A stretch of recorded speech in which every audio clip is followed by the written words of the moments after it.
என்றும் தாங்கும் தம் புயமே இன்ப இயேசுவின் நாமமே என்றும் தாங்கும் தம் புயமே இன்ப இயேசுவின் நாமமே எண்ணி எண்ணி துதி செய்வார்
துதி செய்வாய்.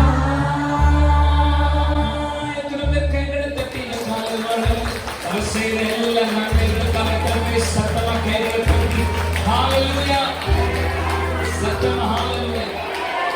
இவ்வளவு பிரச்சனைக்கு நடுவுல உனக்கு பாட்டு தேவை இருக்கான்னு கேட்ட பக்கத்துல பார்த்து சொல்லுங்க, என்னோட பாட்டு இயேசுதான், என்னோட ஆராதனை இயேசுதான், என்னோட சந்தோஷம்.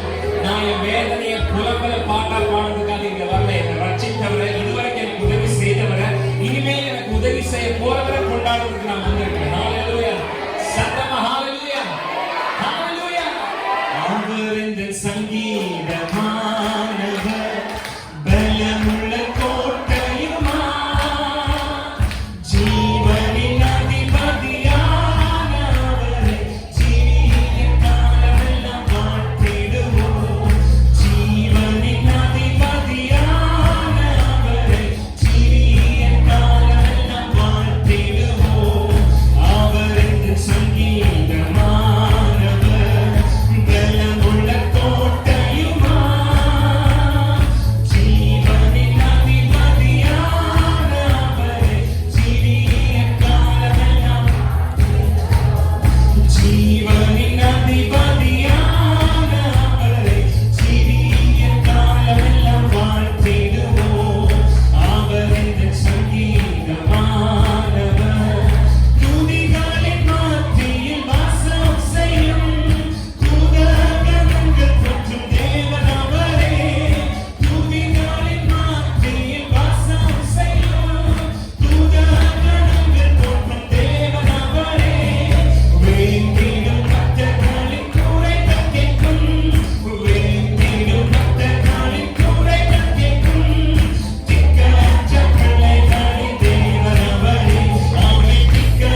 உம்மை ஆராதிக்கிறோம், உம்மை ஆராதிக்கிறோம். எத்தனை பேர் உண்மையாய் அவர் ஆராதிக்கிறது?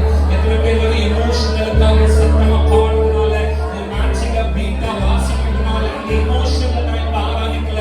எனக்கு பாராட்டின நன்மைகள், எனக்கு தேவன் செய்த இரக்கங்கள், எனக்காக கர்த்தர் வழக்காடின யுத்தங்கள், எனக்காக கர்த்தர் செய்த எல்லா நன்மைகளுக்காக இந்த காலவெளியில நான் அவருக்காக, அவர் அதுக்காக மாத்திரமே ஆராதிக்க வந்திருக்கிறேன்னு சொல்றவங்க. ஓ ஹalleluya,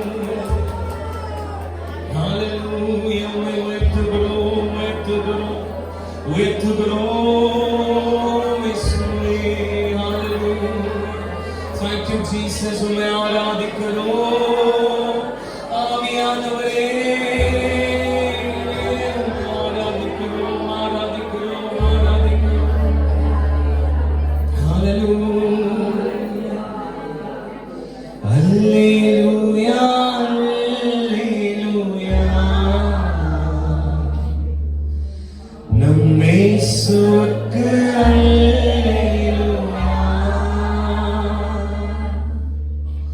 Hallelujah, hallelujah. Nam Yesuvukke hallelujah. Nam Pidavukku hallelujah. ஆவியானவருக்கு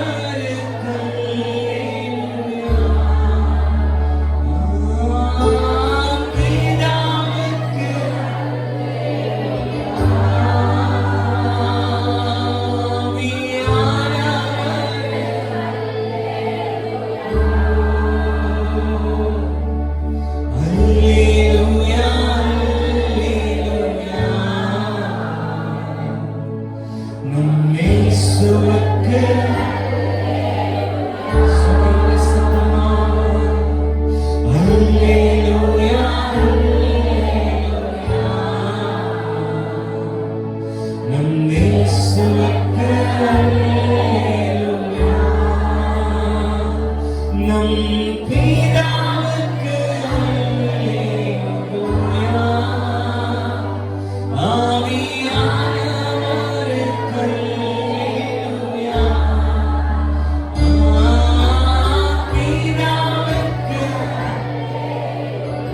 இன்னும் ஒரு வாரம் தான் இந்த வருஷத்துல இருக்கு.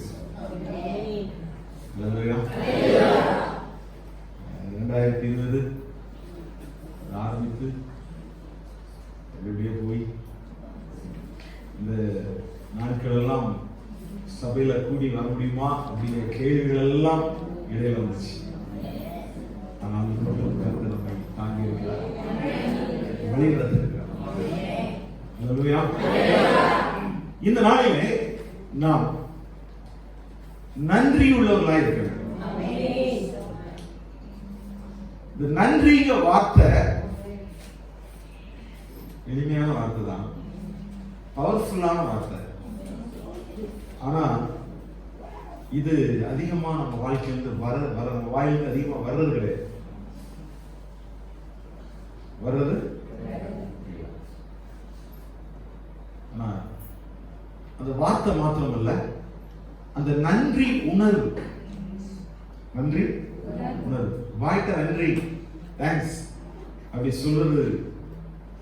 சிலர் அப்படி கூட கட்டாயமா சொல்லிடுவாங்க. ஆனா அந்த உள்ளத்திலிருந்து வருமா அந்த நன்றி உணர்வு? சில சமயங்கள்ல நம்ம நன்றி உணர்வோடு கூட சில சமயங்கள் அப்படியே சொல்லுவோம். ஆனா கொஞ்ச நாள்ல அப்படியே மாறிடும். நாம் தேவனுக்கு நன்றி செலுத்துவோம், அடுத்து ஆமா அவர் என்ன செஞ்சுட்டாரு அப்படிங்கிற ஒரு காரியம் கூட நமக்கு பைபிள் சொல்லப்பட்டிருக்கும். 5 எல்லாவற்றிலையும் ஸ்தோத்திரம் செய்யுங்கள், அப்படி செய்வது உங்களை குறித்து. செய்வதே கிறிஸ்து இயேசுவுக்குள் உங்களை குறித்து தேவனுடைய சித்தம். இப்ப அதுல சொல்லப்படுறது மறுபடியும் வாசிங்க. எல்லாவற்றிலேயும் ஸ்தோத்திரம் செய்யுங்கள். எல்லாவற்றிலேயும், எல்லாவற்றிற்காகவும் அப்படின்னு போடல, எல்லாவற்றிலேயும் ஸ்தோத்திரம் செய்யுங்கள். எல்லா காரியங்களையும் நம்ம ஸ்தோத்திரம் செய்து பழகும். சில சமயங்கள நம்ம இன்கம் டாக்ஸ் அதிகமா கட்ட வேண்டிய சூழ்நிலை இருந்தது அப்படின்னா, இவ்வளவு கட்டணுமா அப்படிங்கிறோம் நம்ம சொல்லணும். நான் இவ்வளவு இன்கம் டாக்ஸ் கட்டுறேன், காரணம் எனக்கு ஒரு வேலை இருக்கு. எத்தனையோ பேருக்கு வேலை இல்லாமல் இருக்கிறாங்க, இன்கம் டாக்ஸ் கட்டக்கூடிய அளவு. வீட்டு வரி கூட்டிட்டாங்க, வீட்டு வரி இவ்வளவா செலுத்தணும், வீட்டு வரி கட்டுறேன்னா எனக்கு ஒரு வீடு சொந்தமா இருக்குது, அப்படி நன்றி சொல்லு. வீட்டுல பாத்திரங்கள், சாப்பாட்டு பாத்திரங்கள் அழுக்கா அப்படியே கழுவாம நிறைய கிடைக்குது அப்படின்னா சந்தோஷப்படணும். நமக்கு நல்லா சாப்பிடுறதுக்கு ஆண்டவர் நம்மளுக்கு தானம் கொடுத்துருக்காரு, சாப்பாட்டை தான் கொடுத்துருக்காரு. நம்ம வீட்டுல அழுக்கு துணி கூட எல்லாம் நிறைஞ்சி வலியுது அப்படின்னா ஆண்டவர் நல்ல துணிகளை நிறைய கொடுத்துருக்கிறார். சிலர்லாம் அப்படி நிறைய வழிய முடியாது, போட முடியாது. காரணம் அதை துவைச்சா தான் அடுத்த நாள் போட முடியும். ஆனா நிரம்பி வழியக்கூடிய அளவுக்கு அழுக்கு துணி வீட்டுல கிடக்கலாம், நிறைய துணி ஆண்டவர். நம்ம எல்லாவற்றிலையும் ஸ்தோத்திரம் செய்து கொள்ளலாம். கடைசி மாதத்தில் வந்திருக்கிற நம்முடைய அந்த பண்புகள், ஆட்டிடியூட், அப்படி நன்றி செலுத்தக்கூடியவர்களாய், நன்றியுள்ள உணர்வுள்ளவர்களாய் நம்ம இருக்கும் பொழுது நிச்சயமா நம்முடைய வாழ்க்கை இன்னும் மேன்மையாக ஆசீர்வதிக்கப்படும். இது கொஞ்சம் பேசுறது கூட எளிமையானதுதான், கேட்கிறது அதை காட்டிலும் எளிமையானது. ஆனால் அது இப்படி செய்வது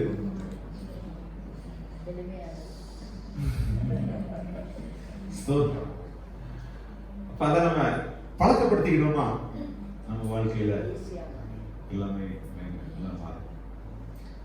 ஆண்டவருக்கு அந்த நன்றி செலுத்தக்கூடிய இருதயம் ரொம்ப பிடிக்கும். இந்த 10 குஷ்டரோகிகள்ல வந்தாங்க, ஆண்டவரே எங்களை சுகமாக்குங்க, சரிப்பா போய் ஆசாரியர்கிட்ட போய் காட்டுங்க உங்களை. சரின்னு போறாங்க, போற வழியில எல்லாரும் சுகமாயிட்டாங்க. அப்ப ஒருவன் ஓடி வருகிறான், நான் சுகமாகிவிட்டேன் என்று சொல்லி நன்றியோடு கூட, நன்றி இருந்த இதயத்தோடு கூட, அப்படியே அந்த பரவசத்தோடு கூட வரும். அவன் சமாரியனா இருந்தான். இப்ப இயேசு கேட்டார், மற்ற 9 பேர் எங்கே? இந்த அந்நியனே அல்லாமல் தேவனை மகிமைப்படுத்துவதற்கு வேற யாரும் இல்லையா? இப்ப அவர்கள் எங்க வாழ்க்கையில இது நடக்கணும், ஆமா நான் இது கடவுளுக்கு இதை செய்யணும் அப்படிங்கிற மாதிரி ஒரு எதிர்பார்ப்பு.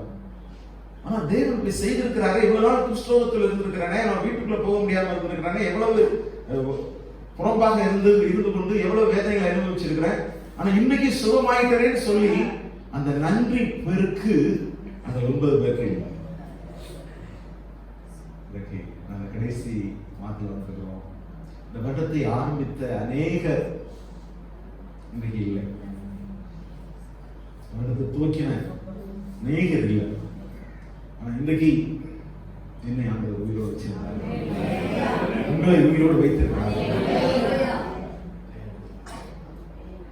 காலையில சில சமயங்கள்ல அலாரம் வச்சிருக்கோம். ஆனா அலாரம் அடிச்சோம்னாலே ஒரு மாதிரி இதா இருக்கும், போய் டப்புன்னு அதை ஆஃப் பண்ணும். அப்ப அந்த சமயத்தில் நன்றி செலுத்தணும். இன்றைக்கு காலையில இந்த அலாரம் சத்தம் கேட்கக்கூடிய அளவுக்கு நான் உயிரோட இருக்கிறேன். அப்படிப்பட்ட ஒரு காரியம். சரி, இன்னைக்கு பாருங்க, ஒரு மனிதனை குறித்து பார்க்க போறோம். யோசுவா 24ஆம் அதிகாரம் 15ஆம் வசனத்துல அவன் சொல்லுகிறான், கர்த்தரை சேவிக்கிறது உங்கள் பார்வைக்கு ஆகாததை கண்டால் பின்ன யாரை சேவிப்பீர்கள் என்று இன்று தெரிந்து கொள்ளுங்கள். நதிக்கு அப்புறத்தில் உங்கள் பிதாக்கள் சேவித்த தெய்வங்களை சேவிப்பீர்களோ, நீங்கள் வாசம் பண்ணுகிற தேசத்து குடிகளாகி எமோரியரின் தேவர்களை சேவிப்பீர்களோ, நானும் என் வீட்டாருமோ என்றால் கர்த்தரையே சேவிப்போம். ஒரு டிக்ளரேஷன், ஒரு பயங்கரமான அறிக்கை சொல்றாங்க யோசுவா. எப்படி எல்லாம் தேவன் நடத்தி வந்தார். நீங்க ஒரு தீர்மானம் பண்ணுங்க. கர்த்தரை சேவிக்கிறது உங்கள் பார்வைக்கு ஆகாதது என்று கண்டால் யாரை நீங்கள் சேவிப்பீர்கள்? நதிக்கு அப்புறத்தில் உள்ள தேவர்களையோ இல்ல எமோரியரின் தேவர்களை சேவிப்பீர்களோ? ஆனால் நானும் என்றால், நானும் என் வீட்டாரும் என்றால் கர்த்தரையே சேவிப்போம். இன்னைக்கு நம்முடைய குடும்பத்தை குறித்து தேவன் ஒரு மிகப்பெரிய திட்டத்தை வைத்திருக்கிறார். நாமும் நம்முடைய வீட்டாரும் கர்த்தரை சேவிக்க வேண்டும். தேவனுக்கு நன்றி உள்ளவர்களாக இருக்க வேண்டும். அப்ப இது எளிமையா வந்துட என்ன செஞ்சாரு? எளிமையா வந்துட. அப்படி நான் நம்ம குடும்பத்தோடு கூட நாம் நன்றி உள்ளவர்களாக இருப்பதற்கு அது உடனே ஒரு ஆட்டோமேட்டிக்கா வராது. இது கொஞ்சம் அதுக்கு பிரயாசம் இருக்க வேண்டும். நீங்க சில சமயங்கள்ல சந்தோஷமா இருக்கும், என்னுடைய குடும்பத்திற்காக நன்றின்னு சொல்லுவோம். ஆனா அடுத்து போய் இந்த மனுஷனுக்கு கட்டி வச்சுட்டாங்களே, அப்படியே கல்யாணம் முடிச்சு 50 வருஷம் கழிச்சு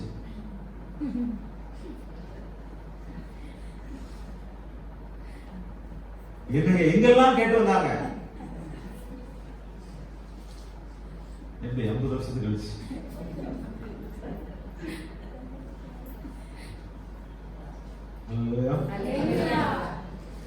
பாருங்க. நம்ம வீட்டுக்குள்ள அதாவது நன்றி உணர்வோடு கூட நம்ம இருக்க ஆரம்பிக்கும்.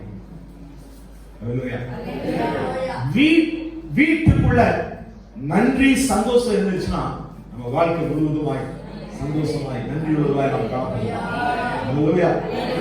வீட்டுக்குள்ள தன் கணவன் தன் மனைவி தன் பிள்ளைகளோடு கூட சேர்ந்து சிரிக்கணும். சில வீட்டுக்குள்ள இருந்தா கடுவன் பூனை மாறி அப்படின்னு ஒரு மாதிரி. ஆனா வெளியே வந்தவங்க அப்படியே அவங்க பாத்தீங்கன்னா அப்படியே நகைச்சுவை மன்னர்களாய் நகைச்சுவை ராணிகளாய் அப்படின்லாம் இருக்கும். ஏன் முதல்ல வீட்டுக்குள்ள போல எப்படி இருங்க சரி. கணவன் மனைவியோடு கூட சேர்ந்து சிரிக்கும், பிள்ளைகள் பெற்றோரோடு கூட சேர்ந்து சிரிக்கும், பெற்றோர்கள் பிள்ளைகளோடு சேர்ந்து சிரிக்கும். பாருங்க, இது நம்முடைய குடும்பம் நமக்கு ஒரு நன்றி செலுத்தக்கூடிய ஒரு அரணாக நம்ம காணப்படும். நம்ம வீடு ஒரு வார் சோன், அது யுத்த களமா இருக்கக்கூடாது. சிலர் வீட்டுக்கு வந்தா ஏண்டா இவங்க வந்தா இன்னும் கொஞ்சம் ஓவர் டைம் வச்சு லேட் நைட் வந்தா கூட பரவாயில்லையே அப்படிங்கிற மாதிரி இருக்காரு. நான் வீட்டுல நாம் என்ன செய்யணும்? நாம் நன்றி நிறைந்த ஒரு அரண், ஒரு வீட்டுக்குள்ள வரும்பொழுதே ஒரு சேஃபர் சோனாக, ஒரு நன்றி நிறைந்த ஒரு இடமாக என்ன செய்யணும்? நாம் காணப்பட வேண்டும். அப்ப கணவன் மனைவியும் நல்ல ஒரு ஐக்கியத்தோடு கூட, பிள்ளைகளும் பெற்றோர்கள் நல்ல ஐக்கியத்தோடு கூட நாம் என்ன செய்யணும்? நாம் காணப்பட வேண்டும். அப்ப இந்த தெய்வீக குடும்பமாய் வருவதற்கு இது பை ஆக்சிடென்ட்ல வராது. அது அப்படியே தானா வந்துடாது, நாம கொஞ்சம் பிரயாசம் பண்ண வேண்டும். இது என்ன ஒரு குயிக் பிக்ஸ், ஒரு கம்மை வச்சு ஒட்டி என்ன செய்ய முடியாது, குடும்பத்தை அப்படியே இது பண்ண முடியாது. அதுக்கு சில காரியங்களை செய்யணும், வேலைகளை செய்யணும். முதலாவது நம்முடைய குடும்பம், இதை நம்ம என்ன செய்யணும், இதை நன்மையாக முதலாவது நிரந்தரமாக உருவாக்கணும். நம்முடைய குடும்பத்தை நாம் என்ன செய்யணும், நன்மையானதாக உருவாக்க வேண்டும். அப்ப தேவனுடைய திட்டமே மனுஷன் தனிமையா இருப்பது நல்லதல்ல, கணவன் மனைவி பிள்ளைகளாய் இருப்பதுதான் நல்லதாக தேவன் கண்டார். அதுதான் தேவனுடைய திட்டமாக, காட்ஸ் பிளானாக இருக்கிறது. அல்லேலூயா. ஆதியாகமம் 2ஆம் அதிகாரம் 12ஆம் வசனத்துல, பின்பு தேவனாகிய கர்த்தர் மனுஷன் தனிமையா இருப்பது நல்லதல்ல, ஏற்ற துணை அவனுக்கு உண்டாக்குவேன் என்றார். அப்ப உங்க வாழ்க்கையில கிடைச்சிருக்கிறது என்ன துணை? தேவன் அதை அப்படித்தான் கண்டிருக்கிறார். உங்க வீட்டில் உள்ளவங்க ஏற்ற துணையாக தேவன் கொடுத்திருக்கிறார். இப்ப வேற சிந்தைகளாம் என்ன செய்யக்கூடாது, இருக்கக்கூடாது. இது கர்த்தர் ஏற்ற துணையை கொடுத்திருக்கிறார். எப்படி கொடுத்திருக்கிறார்? ஏற்ற துணையை கொடுத்திருக்கிறார். சில சமயம் அதை ஏற்றுக்கொள்வது கஷ்டமான காரியமா இருக்கலாம். ஆனா தேவனுடைய வார்த்தை ஒரு நாள் போய் சொல்லாது. பாருங்க, நம்ம குடியிருக்கிற இடத்தை முதல் கொண்டு தேவன் தீர்மானித்திருக்கிறார். நாம் எந்த காலகட்டத்தில் இந்த பூமியில வந்து பிறக்கணும் என்பதை எல்லாம் தேவன் உலக தோற்றத்துக்கு முன்பதாகவே திட்டம் பண்ணியிருக்கிறார். நாம் எந்த சந்ததியில் இருக்கணும் என்பதெல்லாம் தேவன் திட்டம் பண்ணியிருக்கிறார். அல்லேலூயா. நாம் பழைய ஏற்பாட்டில் ஏன் பிறக்கல, பழைய ஏற்பாட்டு காலத்துல ஏன் பிறக்கல? நீங்க ஆண்டவர் கிறிஸ்துவுக்குள் உங்களை முன்பதாகவே கிறிஸ்துவுக்குள் தேர்ந்தெடுத்திருக்கிறார். அவரை மனமாட்டியாய் தேர்ந்தெடுத்திருக்கிறார். அவரை ஆராதிப்பதற்காக தேர்ந்தெடுத்திருக்கிறார். அல்லேலூயா. தேவனுடைய திட்டம் நாம் குடும்பமாய், நாம் நல்ல குடும்பத்தை அது நிரந்தரமான குடும்பமாய் உருவாக்க வேண்டும். நன்றி நிறைந்த ஒரு குடும்பமாய் நாம் உருவாக்க வேண்டும். அல்லேலூயா. அப்ப தேவனுடைய அந்த தெரிந்தெடுப்பு பாருங்க, அந்த மத்தேயு 19 அதிகாரம் 4ஆம் வசனத்தில் சொல்லப்பட்டிருக்கு, அவர்களுக்கு அவர் பிரதித்திரமாக ஆதியிலே மனுஷரை உண்டாக்கினவர் அவர்களை ஆணும் பெண்ணுமாக உண்டாக்கினார் என்பதையும், இதன் நிமித்தம் புருஷனானவன் தன் தகப்பனையும் தன் தாயை விட்டு தன் மனைவியோடு இசைந்திருப்பார், அவர்கள் இருவரும் ஒரே மாம்சமாய் இருப்பார்கள் என்று சொன்னதையும் நீங்கள் வாசிக்கவில்லையா? பாருங்க, கணவன் மனைவியும் ஒரே சரீரமாய் இருப்பார்கள். தேவன் ஆதியில ஆணும் பெண்ணுமாக உண்டாக்கினார். ஆணை மட்டும் உண்டாக்கல, ஆணும் பெண்ணுமாக உண்டாக்கி. மனுஷன் அப்படின்னா ஒரு ஆணும் பெண்ணும் சேர்ந்து அப்படிதான் அதை உருவாக்கினார். அப்ப நாம் இசைந்திருக்க வேண்டும். இதுதான் தேவனுடைய திட்டமா இருக்கிறது. அதுதான் தேவன் கொடுக்கக்கூடிய அந்த முக்கியத்துவம். நம்ம என்ன செய்யணும், நம்ம குடும்பத்துக்கு முக்கியத்துவம் கொடுக்கணும். இதை தேவன் விரும்புகிறார். தேவனுக்கு அடுத்து குடும்பத்தை தான் என்ன செய்யணும், நாம் முக்கியத்துவம் கொடுக்கணும். முதலாவது தேவன், இரண்டாவது குடும்பம். குடும்பத்துக்கு நாம் முக்கியத்துவம் கொடுக்கணும். என்ன செய்யணும், குடும்பத்துக்கு முக்கியத்துவம் கொடுக்கணும். அப்ப தேவனுடைய திட்டங்கள் எப்படி இருக்குன்னா, எபேசியர் 5ஆம் அதிகாரம் 22ஆம் வசனத்திலிருந்து 6ஆம் அதிகாரம் 4ஆம் வசனம் வரை நாம் வாசித்து பார்க்கும் பொழுது ஒவ்வொருத்தருக்கும் ஒவ்வொரு விதமான அந்த கடமைகளை கர்த்தர் வைத்திருக்கிறார். ஒரு கணவன் என்றால் கணவனுக்கு இந்த சில காரியங்களை வைத்திருக்கிறார். எபேசியர் 5:25 புருஷர்களே உங்கள் மனைவிகளை அன்பு கூறுங்கள், அப்படியே கிறிஸ்துவும் சபையிலே அன்பு கூர்ந்தது. அல்லேலூயா. அல்லேலூயா. புருஷர்களே உங்கள் மனைவியில அன்பு கூறுங்க, அப்படித்தான் கிறிஸ்துவும் சபையிலே அன்பு கூறுகிறார். சபையில அன்பு கூறுகிறார். அப்ப கிறிஸ்து சபைக்காக சபையில எவ்வளவு அன்பு கூறுகிறாரோ அந்த மாதிரி கணவன் மனைவியில அன்பு கூறுகிறார். சபைக்காக தன் உயிரையே கொடுத்தார். ஸ்தோத்திரம். அட்லீஸ்ட் உயிரை கொடுக்காட்டா கூட எடுக்காம இருந்தா அது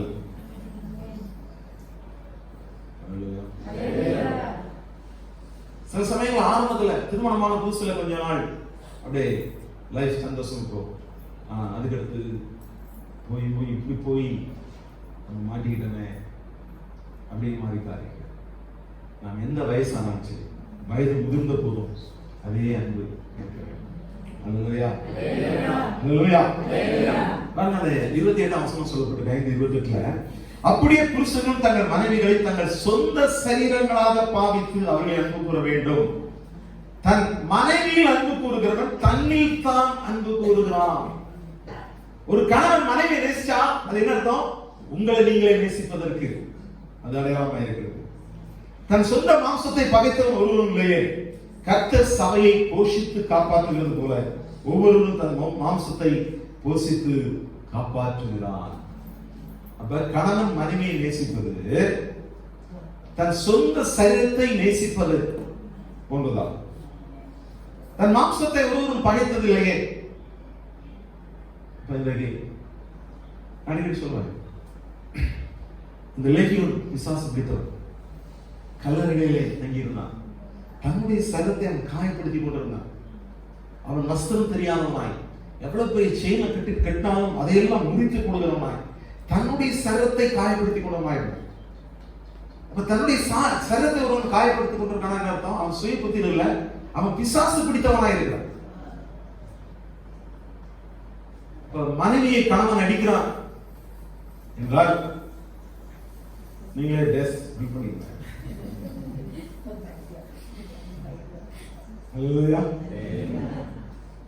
இந்த ஞாபகம் வரணும்.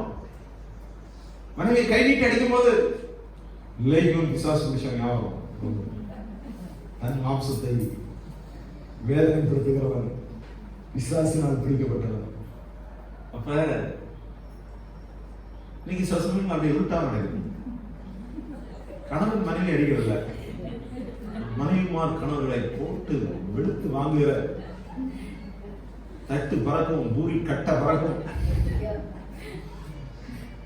இப்படி எல்லாம் இருந்துச்சு. பைபிள்ல சொல்லப்படுறது அப்படின்னு சொல்லு, கணவன் தான் மனைவி நேசிக்கணும், நான் எப்படி நேசிக்கிறேன் அப்படி இல்லை. மனைவிக்கும் சில காரியங்கள் சொல்லப்படுது. பாருங்க, எபேசியர் 6:4 பிதாக்களே நீங்கள் உங்கள் பிள்ளைகளை கோபப்படுத்தாமல் கர்த்தருக்கேற்ற சிக்ஷையிலும் போதனையிலும் அவர்களை வளர்ப்பீர்களாக. பிதாக்களே உங்கள் பிள்ளைகளை கோபப்படுத்தக்கூடாது. கர்த்தருக்கேற்ற சிக்ஷையில வளர்க்கணும், போதனையில வளர்க்கணும். ஆனா அவங்க என்ன செய்யக்கூடாது? கோபப்படுத்தக்கூடாது. சிலர்லாம் தன்னுடைய பிரச்சனைகளை, தன்னுடைய சில தோல்விகளை வீட்டுல வந்து காட்டுவாங்க, பிள்ளைகள் மேல காட்டுவாங்க. பிள்ளை ஆவலா ஓடி வந்து டாடி வந்துட்டாரு அப்படின்னு சொல்லி அப்படி காலம் வந்து பிடிக்கும் போது அவங்க வெளியே இருக்கிற பிரச்சனைய பிள்ளை மேல காட்டும். நீங்க வீட்டுக்கு போகும்போது, வீட்டுக்குள்ள வரும்போது செருப்பு கட்டி விடும் போதே வெளியே இருக்கிற பிரச்சனை எல்லாம் அப்படின்ட்டு ஒரு குடும்பத்தை நல்லவராய், குடும்பத்தை நேசிக்கிறவர்களாய், என்ன பிரச்சனைகள் வெளியே இருந்தாலும் அதெல்லாம் அவங்க கேட்லயே விட்டுட்டு வீட்டுக்குள்ள அன்பான ஒரு காட்டலாம். மனைவி குறித்து சொல்லப்பட்டிருக்கு 5:22 மனைவிகளை கர்த்தருக்கு கீழ்ப்படிகிறது போல உங்கள் சொந்த புருஷருக்கு கீழ்ப்படியுங்கள். சொந்த புருஷருக்கு ரொம்ப அடிப்போடு படம் இல்லையா?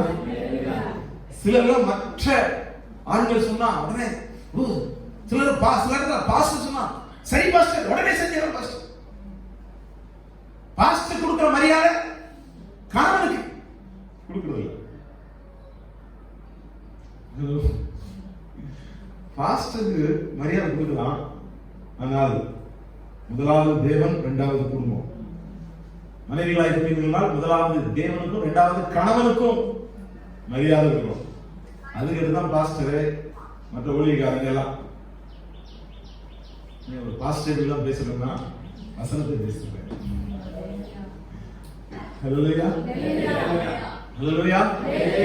ஒரு கணவன் தன் மனைவியை நேசிப்பதை காட்டிலும் வேறொரு நேசிக்கொண்டு, மனைவி தன் கணவனை நேசிப்பதை காட்டிலும், கணவனை கீழ்ப்படுவதை காட்டிலும் வேறொருக்கு அதிகமாக கீழ்ப்படியவில்லை.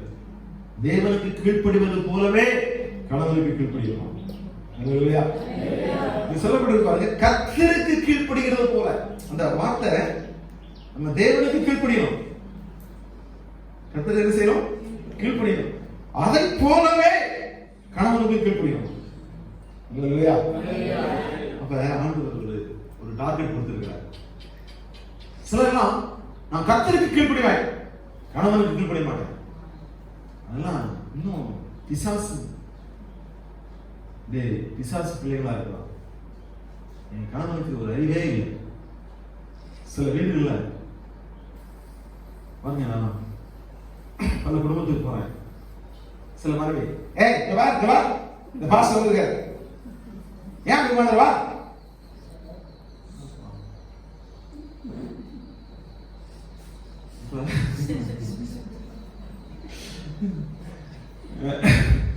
நம்ம தமிழ்நாட்டு கலாச்சாரத்துல கல்லானாலும் கணவன், புல்லானாலும் கல்ல போல அசையாம தான் சரி, ஃபுல்லா ஏத்திட்டு வந்தாலும் சொன்னான்.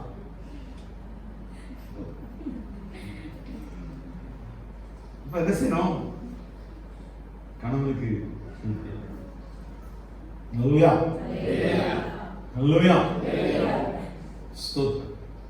அப்ப இன்னைக்கு நம்ம என்ன செய்யணும்? கணவன் மனைவி அது அன்பா இருக்கும். மனைவி கணவனுக்கு கீழ்ப்படியணும். அப்படி அதுதான் தேவன் வைத்திருக்கிற ஒரு கோல், இலக்கு. இப்ப கணவனுக்கு கீழ்ப்படியணும். இது கணவனுக்கு கீழ்ப்படியது கர்த்தருக்கு கீழ்ப்படியது போல. அப்ப நான் கணவனுக்கு கீழ்ப்படிய மாட்டேன், நான் எப்ப பார்த்தும் சோத்திரம் சோத்திரம் சோத்திரம் இருப்பேன், ஏதாவது என்ன கூட்டணும் முதல்ல தான் வந்துருவேன். ஆனா கணவன் சொல்லலாம் கேட்க மாட்டேன்னா மாவியில் ஏதோ பிரச்சனை இருக்கு.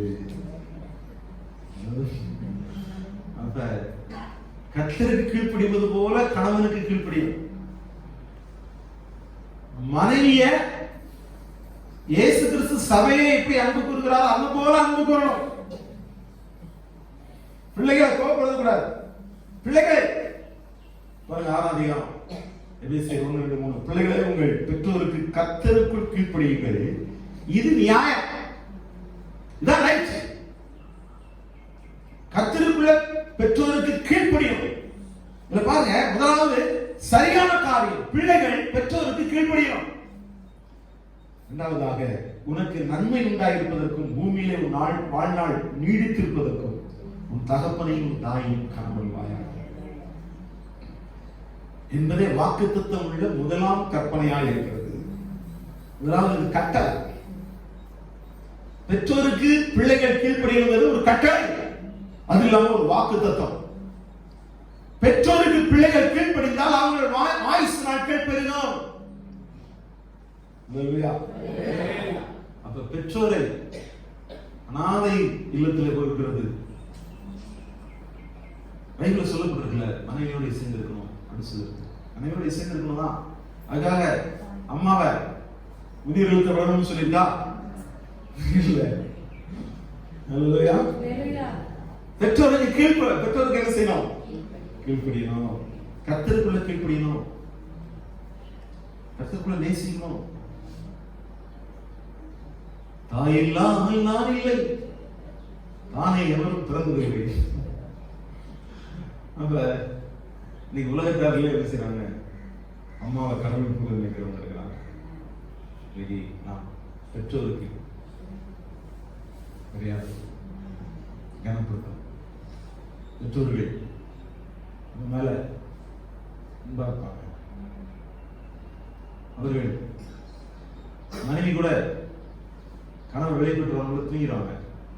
ஆனா தாய் போடுவான். சில போகும்போதே திட்டிட்டு கறி இன்னும் சாவு வரலையா அவனுக்கு அப்படின்னு கூட சொல்லிட்டு போயிருக்கலாம். ஆனா இந்த அம்மாவுக்கு என்ன செய்யும்? பையன் போடுறான், அந்த மாதிரி திரும்பி வரணும். அந்த மாதிரி ஒரு காரியங்கள் நாங்க அந்த தாய் தகப்பனை கீழ்ப்படியும், நேசிக்கணும். இந்த வயசுல நம்ம என்ன செய்யணும்? நேசிக்கணும். அல்லேலூயா.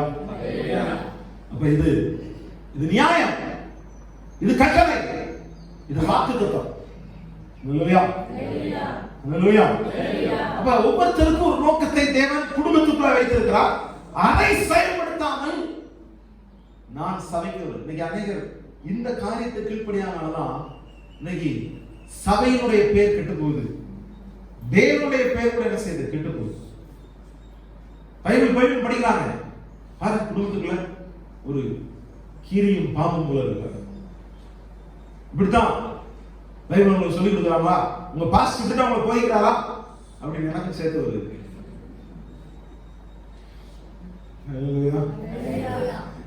சில சமயங்கள்ல சிலர் வருவாங்க. ஒரு சமயம் ஒருவர் நல்ல குடிகாரர், அவர் வந்த பாஸ்டர் நான் கொஞ்சம் பேசணும், நீங்க எப்படி பிரசவம் நான் சொல்லித்தாரு.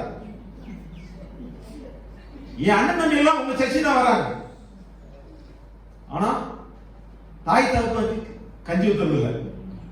நான் குடிகாரன் தான், ஆனா நான் என்ன வாங்கினாலும் வீட்டுல எங்க அப்பா இருக்கிறாரு, அம்மா இருக்கிறாங்க, அவங்களுக்கு நான் ஒரு பார்சல் வாங்கிட்டு தான் வருவேன்.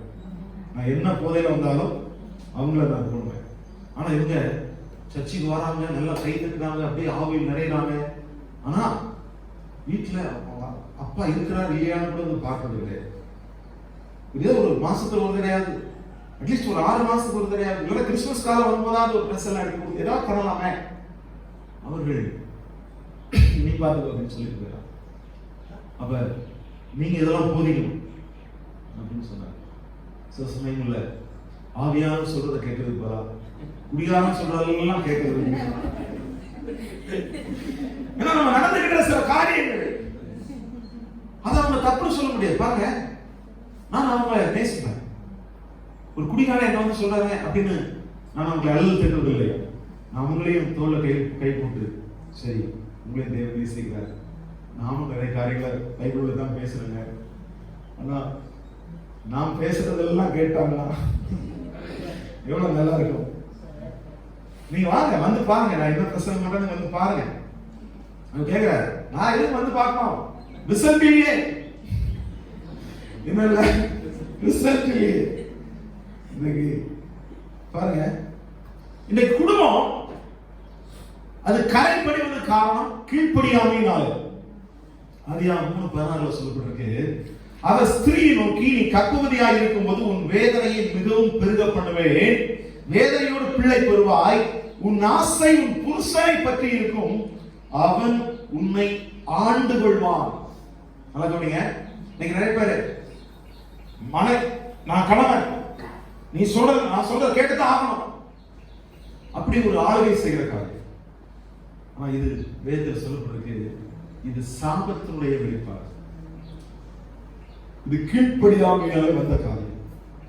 கணவன் மனைவிக்கு பிள்ளைகளை கைட் பண்ணணும், இப்படி நடக்கலாம் அப்படின்னு சொல்லலாம், எப்படிதான் நடக்கணும், நான் கணவனா நீ கணவன், நான் சொல்றபடி கேட்கணும் அப்படின்னு எங்க எப்ப வந்துச்சுன்னா, கீழ்ப்படியாமல் போன பிற்பாடு, பாவம் பிரவேசித்த பிற்பாடு, இந்த குடும்பம் எப்பொழுது கரைப்பட்டது என்று சொன்னால், கணவன் எப்பொழுது மனைவியை ஆண்டு கொள்கிறவனாய் காணப்பட்டார் என்றால், பாவம் செய்திருப்பார், கீழ்ப்படியாமல் போனதிருப்பார்.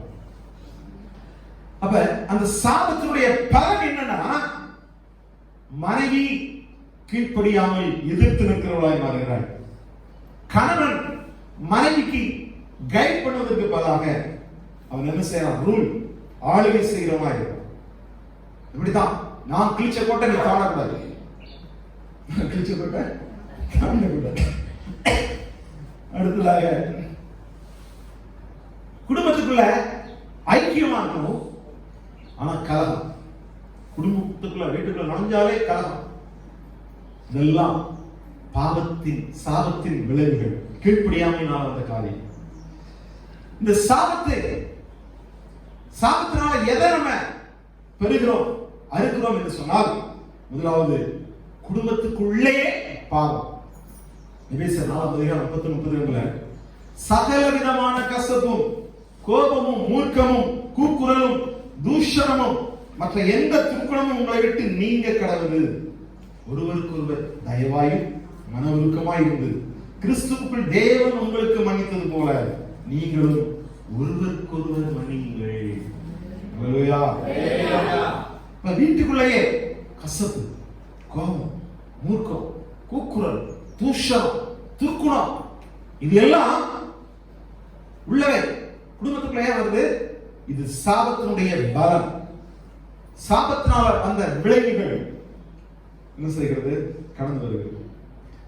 வீட்டுக்குள்ளவே இப்படிப்பட்ட காரியம் உள்ளது.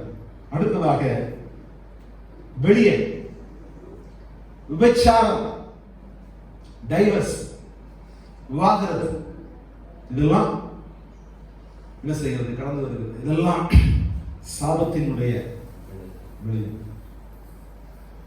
மல்கியா 2:16 தேவன் சொல்லுகிறார், தள்ளி விடுதலை நான் வெறுக்கிறேன் என்று இஸ்ரவேல் தேவனாகிய கர்த்தர் சொல்லுகிறார். அப்படிப்பட்டவன் கொடுமையினால் தன் வஸ்திரத்தை மூடுகிறான் என்று சேனைகளின் கர்த்தர் சொல்லுகிறார். தள்ளி விடுகிறவன் கொடுமையினால் தன் வஸ்திரத்தை மூடுகிறான். இல்லையா? ஆகையால் நீங்கள் துரோகம் பண்ணாமல் உங்கள் ஆவியை குறித்து எச்சரிக்கையாயிருங்கள்.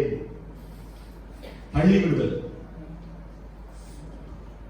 சுசமயங்கள டைவர்ஸ் பண்ணணும் அப்படின்ட்டு சிலர் என்கிட்ட வருவாங்க. நீங்க தானே கல்யாணம் நடத்தி வச்சீங்க, அதுவும் நைட்டு 12 மணிக்கெல்லாம் போகணும் பாஸ்டர், இப்பே வாங்க இங்க அத்து விட்டுட்டு போங்க. என்னையா அத்து விட்டு போறது? நீங்க தானே கட்டி வச்சீங்க. நானா யார் கட்டி வச்சேன்? அத்தனை கூப்பாத போட்டவன் இந்த கணவனுக்கு வாழ்நாள் முழுசும் நீ கீழ்ப்படிந்திருப்பாயா அப்படின்னு எல்லாம் கேட்டமே. இவரையே கணவனா ஏற்றுக்கொண்டு வாழ்விலும் துக்கத்திலும் மரணமே பிரிக்கும் வரையும் இவருக்கே மனைவியா இருப்பாயா அதெல்லாம் கேட்டமே. அதெல்லாம் மறந்து போச்சு. நீங்க சேர்த்து வச்சீங்களா? இப்ப வெட்டி போடுங்க, அத்து விடுங்க. எங்களுக்கு சேர்த்து வைக்கிறதுக்கு அதிகாரம் தேவன் கொடுத்திருக்கிறார், அரசாங்கம் கொடுத்திருக்கிறது. பிரிப்பதற்கு அரசாங்கம் கொடுத்திருக்கிறார். ஒரு சர்ச்சில் வச்சு ஒரு திருமணம் வந்தா அதை பிரிப்பதற்கான அதிகாரம் கோர்ட்டில் தான் இருக்கு. நடத்தி வைத்த பாஸ்டர்கள் முன்னாடி கிராமங்கள்ல ஊர் பஞ்சாயத்து கூடி அவங்களே பிரிச்சு விடுவாங்க. அப்ப இந்த மாதிரி கட்ட பஞ்சாயத்து எல்லாம் பண்றதுக்கு பாஸ்டர் ஊழியக்காரனா கிடையாது. சொல்லப்பட்டிருக்கு விபச்சாரம், அடுத்தது விவாகரத்து, இதெல்லாம் விரோதமாக எழுப்பக்கூடிய பாவத்தினால் உண்டாகிற விளைவுகளாய் காணப்படுகிறது. இன்னைக்கு தேவன் என்ன செய்கிறாராம்? கணவன் மனைவிக்கு இடையில இருக்கிறார். கணவனுக்கு மனைவி துரோகம் பண்ணா கர்த்தர் நின்று நியாயம் தீர்ப்பார். மனைவிக்கு கணவன் துரோகம் பண்ணால் கர்த்தர் இடையில் நிற்கிறார். அதை மறந்து போக கூடாது. சில சமயங்கள்ல ஆரம்பத்தில் சில திருட்டு தண்ணீர் நிற்கும். அப்படியெல்லாம் இருக்கும் பொழுது கடைசியில பிறகு ஆண்டவர் பார்ப்பார், நீ ஆடப்பட்டு ஆடுபவனே கடைசியில் என்ன செய்யணும்? சில காரியங்களை தொடங்கும்போது அதுக்கடுத்து நடக்க முடியாது. அடுத்து யாதல் படுத்தப்படுக இடையில வந்தவள் போட்டு விட்டு போயிடுவாள். அப்ப முதலாவது கட்டின மனைவியை தான் தேடி, மனைவி எட்டு அடிச்சாலும் என் காலை சுத்தி வந்தாலே அப்படின்னு சொல்லக்கூடிய ஒரு காரியம். கர்த்தர் இடையில் இருக்கிறார். அப்ப இதெல்லாம் கிருபையினாலே என் தேவன் சரிப்படுத்துகிறவராக இருக்கிறார். நான் சொல்லி முடிக்க விரும்புகிறேன். அப்ப குடும்பத்துக்குள்ள இப்படிப்பட்ட சந்தோஷம், சமாதானம், நன்றி உணர்வு இருப்பதற்கு என்ன செய்யணும்? தேவன் கிருபையினால இடைபெறுகிறார். முதலாவது நம்முடைய குடும்பத்தினுடைய அஸ்திபாரம் ரட்சிப்பு. பாருங்க, யோவான் 4:53 உன் குமாரன் பிழைத்திருக்கிறான் என்று இயேசு தன்னுடைய சொன்ன மணி நேரம் அதுவே என்று தகப்பன் அறிந்து அவனும் அவன் வீட்டார் அனைவரும் விசுவாசித்தார்கள். தன் குமாரன் மரண அவஸ்தையை இருக்கிறார் என்று சொல்லி இயேசுவை தேடி தகப்பன் வருகிறார். வந்து இயேசுவை பார்த்து பேசுகிறார். சரி போலாம், உன் மகன் பிழைத்திருக்கிறான் என்று சொன்ன இவன் திரும்பி வருகிறான். திரும்பி வரும் பொழுது அங்கிருந்து வீட்டுல இருந்து ஆட்கள் வர்றாங்க, சொல்லாங்க மகன் பிழைத்திருக்கிறான். இப்ப எந்த நேரம் என்று சொல்லும்போது இயேசு என்ன நேரத்தை சொன்னாரோ அதே நேரம் உடனே ஆச்சரியப்பட்டு குடும்பத்தாரோடு சேர்ந்து விசுவாசித்தார்கள். இப்ப இன்றைக்கு ஒரு குடும்பத்துல அடிப்படை அஸ்திபாரமா இருக்க வேண்டியது என்னன்னா ரட்சிப்பு. அல்லேலூயா, அல்லேலூயா. அப்போஸ்தலர் பணிகள் 16:12 அவளும் அவள் வீட்டாரும் ஞானஸ்நானம் பெற்றது முன்பு அவள் என்னை நோக்கி, நீங்கள் என்னை கர்த்தரிடத்தில் விசுவாசம் உள்ளவர்கள் என்று எண்ணினால் என் வீட்டில் வந்து தங்கியிருங்கள் என்று எங்களை வருந்தி கேட்டிருக்கிறார்கள். இப்ப தேவன் மேல் விசுவாசம் இருந்தா அந்த குடும்பமா அவர்கள் தேவனை விசுவாசிக்கும் பொழுது ஆட்டோமேட்டிக்கா அன்பு உண்டாகும். அல்லேலூயா. அப்போஸ்தலர் 16:33 மேலும் ராத்திரியில் நேரத்தில் தானே அவரை அழைத்துக் கொண்டு போய் அவருடைய காயங்களை கழுவினான். அவரும் அவனுடையவர்கள் அனைவரும் உடனே ஞானஸ்நானம் பெற்றார்கள். சிறைச்சாலை தலைவர் யாரு பகல் அடிச்சாலும் இன்னைக்கு ஒரு அற்புதம் நடந்த உடனே அவர் முழு குடும்பமாய் தேவனை ஏற்றுக்கொள்ள ஆரம்பித்தார்கள். பிலிப்பியன் ஜெயிலர் இன்னைக்கு முழு குடும்பமா ரட்சிக்கப்படுது. அதுதான் தேவனை விசுவாசிப்பது. அதுதான் இது ஃபவுண்டேஷனாக அஸ்திபாரமா இருக்கணும். அடுத்ததாக கீழ்ப்படிதல். இது ஒரு வலுவூட்டுகிறதா, ஒரு பலம் கொடுக்கிறதா இருக்கிறது. கீழ்ப்படிதல் என்பது அது தீமையான காரியம் அல்ல. கீழ்ப்படிதல் தான் குடும்பத்துல ஒரு உறவை வலுப்படுத்துகிறதா இருக்கிறது. அல்லேலூயா, அல்லேலூயா. அப்ப ரெண்டு பேர் ஒத்து போறனா ஒருமித்து நடக்க முடியாது. அப்ப வீட்டுக்குள்ள என்ன செய்யணும்? ஒத்து போகணும். We must submit to a godly law. தேவனோடு நடப்பதுல ஒத்து போகணும். சங்கீதம் 101:2 உத்தமமான வழியிலே வேகமாய் நடப்பேன், எப்பொழுது இடத்தில் வருவீர், என் வீட்டிலே உத்தம இருதயத்தோட நடந்து கொள்வேன். நம்ம வீட்டில உத்தம இருதயத்தோடு நடந்து கொண்டா தேவன் நம்மோடு கூட பேசுவார், நடப்பார், நமக்கு உணர்த்துவார். அல்லேலூயா, அல்லேலூயா. அப்ப நம்ம என்ன செய்யணும்? நாம் கீழ்ப்படிய வேண்டும். அல்லேலூயா. தேவனுடைய திட்டங்களுக்கு கீழ்ப்படியணும். அல்லேலூயா, அல்லேலூயா. அடுத்து குடும்பத்துக்காக பிரயாசப்படணும். வேக வரக்கூடிய அளவுக்கு பிரயாசப்படும்.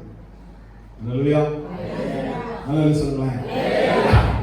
அப்ப ஒரு குடும்பம் உறுதியா இருக்கணும்னா வாழ்க்கையில ரட்சிப்பு, கீழ்ப்படிதல், வேக சிந்த உழைக்கும் 3 காரியம் இருந்தால் நிச்சயமா குடும்பம் ஒரு மகிழ்ச்சியான குடும்பமாய், நன்றியுள்ள ஒரு குடும்பமாய் காணப்படும்.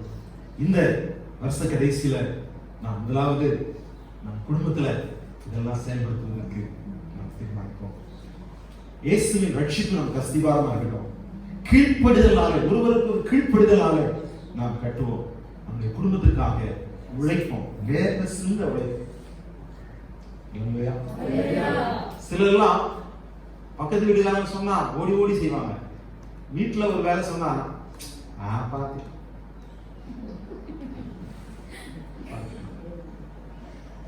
ஹலோ, வீட்டில் உள்ள வேலையை செய்யணும். நல்லையா, வீட்டுல உள்ள வேலையை செய்யணும். வெளியே போய் ஹோட்டல்ல வேலை செய்யும் போது பாத்திரங்களை கழுவுவாங்க. வீட்டுல வந்தா இது பொம்பளை வேலை, அதே கொஞ்சம் முடியலாம் பாத்திரம் கழுவு. இதெல்லாம் பொம்பளை பாத்திரம்.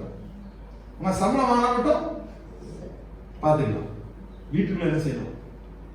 வேலை செய்யணும். தேவனுக்கு முதலாவது வைக்கணும், கீழ்ப்படியணும். கிருபையினால் நடக்க வேண்டிய காரியம். இதன் மூலமாய் வீடு கட்டப்படும். நாட்கள் நல்ல தீர்மானத்தோடு கூட தேவன் எழுந்திருப்போம். தேவன் ஸ்தோத்திரம் ஆண்டவரே, ரஜாவுக்கு நன்றி சொல்லுகிறோம், ஸ்தோத்திரிக்கிறோம் ஐயா. ஓ நன்றி பிதாவே, நன்றி ஆண்டவரே. மனுஷன் தனிமையா இருப்பது நல்லதல்ல, ஏற்ற துணையை நான் உண்டாக்குவேன் என்று சொல்லி ஆதியிலே சொன்னது. ஆதியிலே மனுஷனை ஆணும் பெண்ணுமாய் உண்டாக்கிறார். ஆமென் ஆண்டவரே. நாள்ல ஸ்தோத்திரம். முதலாவது தேவன், இரண்டாவது குடும்பம். அப்படிப்பட்ட ஒரு பீரியாரிட்டி, அப்படிப்பட்ட முதன்மையான இடத்தை கொடுக்கக்கூடிய அளவுக்கு நாங்கள் காணப்படுகிறோம். குடும்பத்துக்குள்ள மனமகிழ்ச்சியா இருக்கணும், குடும்பத்துக்குள்ள சந்தோஷமா இருக்கணும். அப்பேற்பட்ட கிருபைகளை எங்களுக்கு தருவீராக. இந்த வருஷ கடைசியில் வந்திருக்கிறோம். இன்னும் ஒரு வாரத்துல இந்த வருஷம் முடிய போகுது. நாம் 2021 ஆண்டுக்குள்ளாய் போக போகிறோம். நீ நன்றியுள்ள இதயத்தை விரும்புகிறேன். அது முதலாவது குடும்பத்துக்குள்ளாக அது இருக்க வேண்டும் என்று விரும்புகிறேன். குடும்பமாய் கர்த்தரை சேவிக்க வேண்டும். யோசுவா சொன்னார், நானும் என் வீட்டாரும் என்றால் கர்த்தரையே சேவிக்கிறோம். இப்படிப்பட்ட ஒரு தீர்மானம் என் குடும்பத்துல இயேசுதான் முதன்மையா இருக்கணும். இரண்டாவது கீழ்ப்படுதல், மூன்றாவது நாங்கள் வியப்பை வரக்கூடிய அளவுக்கு உழைக்கணும். அப்படிப்பட்ட காரியத்துல நாங்கள் கடந்து வர குடும்பத்தை நன்றாய் கட்டி எழுப்ப தேவன் கிருபைகளை தருகிறார். இயேசுவின் நாமத்தில் இதாவே.